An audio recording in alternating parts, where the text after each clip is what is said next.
the Jake Giffin Podcast. I was a Buddhist for almost 12 years before I became a Christian. Buddhism brought me to Christianity, and the main reason why is Buddhism is selfish. It's about reaching enlightenment. It's about me becoming a better person, me being closer to God. Mm-hmm. Yet Christianity is the complete opposite. They're not asking you to be selfish. On the contrary, they're telling you that you might die to serve others. Yeah. How can you not like that? I don't even care that you don't believe that Jesus Christ is real. I don't care you don't believe in the Bible. How can you look at the 10 Commandments and remove the one about you shall not covet any other God than me? Remove that one. Remove that one from the equation. Take the 9 out of 10. Tell me that you can disagree with any of those. You can't. They're morals. Right. They're not even religion. That's moral. That's a moral code that is tied by spirituality, and the average individual, once they explain it to them properly, will agree with the 9 out of 10. And if you look at Charlie Kirk, that is what he did. First and foremost, he was a Christian. Then he was a husband and a father. But first and foremost, he was a Christian. You look at 99% of his videos, it wasn't about preaching the gospel. He wasn't a preacher. He was there to show you that there is common sense out there, and being a conservative is a good thing. You have nothing to be ashamed to be a conservative. That's right. And he gave power to the 16 to 24-year-old that always thought that it was wrong for them to be a conservative because they're in woke indoctrination centers that we call our education system. Right. But why did he do it? This is what was so brilliant about Charlie Kirk, and that's why I do it the way that I do. I will never be a preacher. I will never claim to be a preacher, but I'm a bridge builder. I want people to ask themselves, why the hell does he always put himself in those situations that 99.9% of people will not, 99.9% of content creators will not do? Most people don't have to go into enemy territory and have them blast you. And then try, and you have to be the calm one. I'm always the one that needs to be the calm one. If you look on Jubilee Media, I was the only one that was really calm on that show. If you look at the Enemies Project episode that came out today, I had her agree with me by the end. She won't say it on camera, but she admitted that without her grandfather, she wouldn't be where she is today. And her grandfather was the only masculine presence because her two mothers are lesbians. But that was the hardest death, that the most impactful death in her life is her grandfather. So she was about to say that without him, she wouldn't be the woman that she became. And then she stopped herself because she would have had to admit that was right. She would have had to admit that she needed a masculine figure in her life to have a well-rounded personality. I pushed it even further than that. I don't think that having a man by proxy, as I call them, like a friend, an uncle, a cousin, whatever, is enough. The man needs to be in the same household. He needs to be present there every single day. Look, dude, I had two moms growing up, dude. I know. I get it.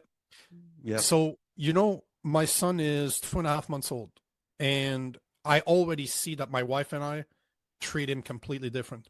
We are not the same with him. She would like me to be more gentle with him. Sure. I'm a man. I tease him already. He's 2.5 months old. He screams in my face because he wants food. I'm like, oh, the tragedy, as I'm making his food, right? But this is how we are. Yeah. Men and women are not the same. We're not supposed to be the same. We're supposed to complement each other, not complete each other. Complement each other. Yeah, that's right. And I'm not the same. I'm going to be with you that my wife would be with you, because two dudes and a woman and a dude do not interact the same. Right. I will not treat my son the same way. Right. But that is what we need. And to be told by a woman that a man doesn't need to be present when they're raising a boy, I'm like, I feel bad for your boy. And what I told her is, at the end of the day, you guys need to stop making it about yourself and make it about the child, because the statistics will show you that single women do a terrible job at raising children. Single men do a way better job at raising children. So imagine two women, how bad that child is going to turn out. And look, man, at the end of the day, it's not about you. It's about the child. You're treating that child like an accessory, like a small dog, like a purse, but it's not about your need. It's not about you. It's about what I care about is that child. Yeah. Are you giving him all the best chances of becoming a good man? You're not. Plain and simple. There's a lot of things, man. There's, I look back on my childhood and how I grew up, and only by the grace of God do I even have the kind of worldview or concepts that I have in my head today. I mean, it's like, I grew up with nothing but women. My mom was, turned lesbian when I was, I think, 10 or 11 years old. And then so it was like through the 80s and 90s.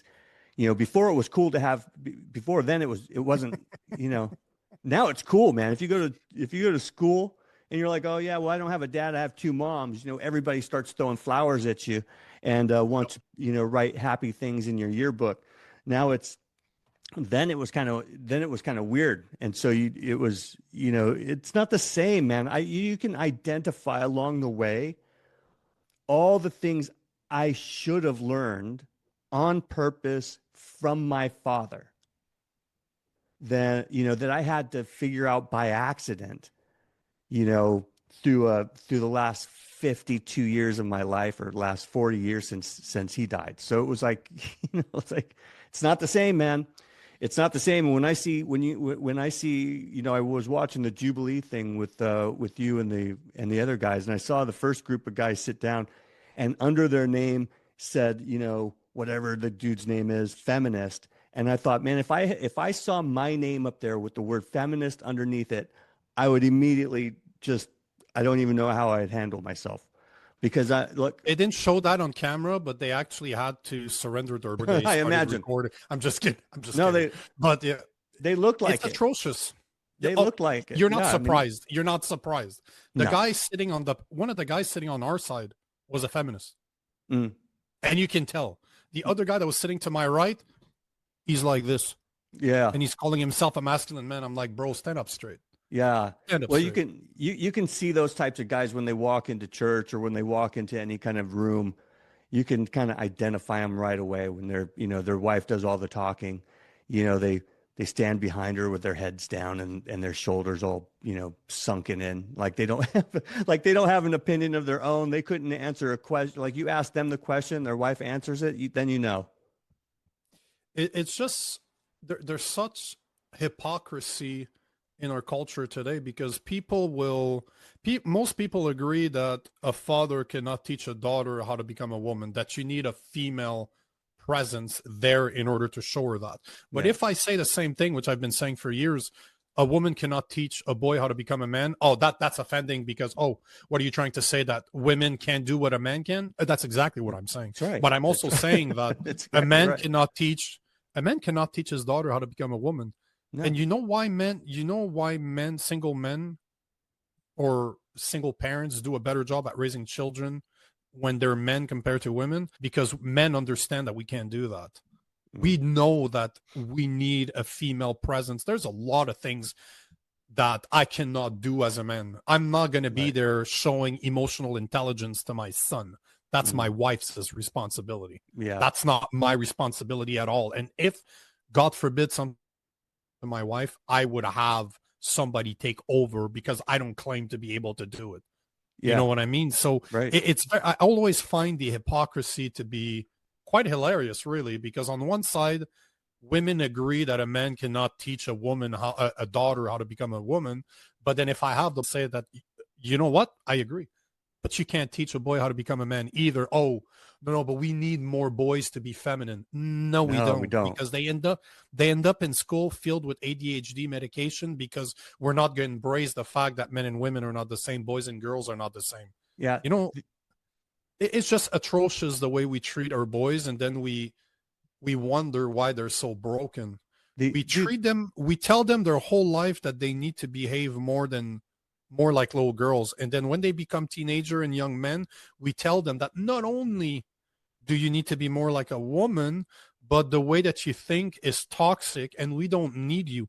We don't need you. We don't encourage you. We don't want you around. Yet, like I was saying on that episode of The Enemy's Project, I'm like, without me, the society you enjoy every single day wouldn't exist. If it wasn't for men like me that build this, that will support it, that will do it while stupid feminists like you will call us name. We do it while you're attacking us. Yet if we were to move, somebody told me years ago that if If men wanted, every single woman out there would become sex slave, and we would keep them in cages. There's nothing that women can do to stop us. If that's what we want as men, we could literally shove all women in cages and use them as sex slaves. Why do you think that's not happening? Because there's good men like you and I. They're like, hell no, this is not how we treat women. Yet those same women are going to tell us that we oppress them when we give everything to make sure that they're secure,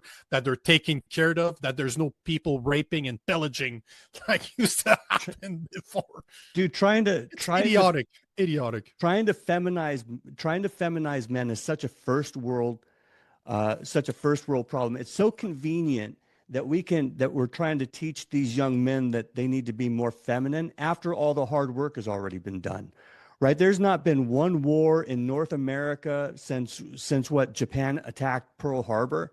Like we've always taken all the wars overseas, right? That's where all the men go to fight, to be in battles, to shed blood. We go there. So it's kind of convenient that since all the men take the fight outwards, and since all the men who founded these countries, Canada and the US, that said, like, nobody was complaining about how masculine those guys were who shed blood on countless fields across the continent to establish great countries. It's only after the wars stop, only after we start taking the battle other places, where we start feeling confident that we can feminize our men and make them feel guilty for being aggressive or having some kind of masculine tendencies. It's pretty convenient. If you enjoyed this show, make sure to subscribe and leave a review. For more information about Jake, log on to jakegiffin.com and find him on all social media platforms.